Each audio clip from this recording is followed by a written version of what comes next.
সুদের সঙ্গে যারা লিপ্ত, সুদের সঙ্গে যারা জড়িত, এদের খলিদাকে আমি বোঝা যায় সারখার করিয়া ফেলছি।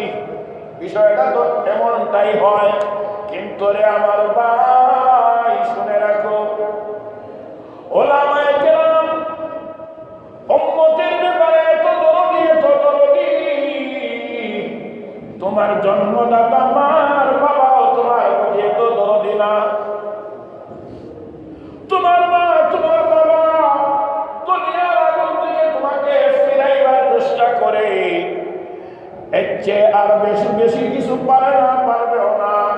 কিন্তু আম্বিয়ায়ে কেরামের হালত, সাহাবায়ে কেরামের হালত, উলামায়ে কেরামের হালত হলো এই, এরা হলো মুসলিম দরদি, এরা হলো মানব দরদি। এরা চায় ওরা দুনিয়ার আগুন থেকে নয়, নসিহার মাধ্যমে, উপদেশের মাধ্যমে তোমাকে জাহান্নামের আগুন থেকে ওরা বাঁচাইতে চায়। কথা বলেন ঠিক কিনা? অতএব দুষ্ট বুজুর্গ, আপনি সুদ খান আর আপনার সঙ্গে আমার আতাত হবে, পীড়িত হবে, ভালোবাসা হবে, এটা আশা করা যায় না। আল্লাহর নবী হাদিস শরীফের মধ্যে ফরমান, কেউ যদি কেউকে মহব্বত করে এটা হবে আল্লাহর জন্য।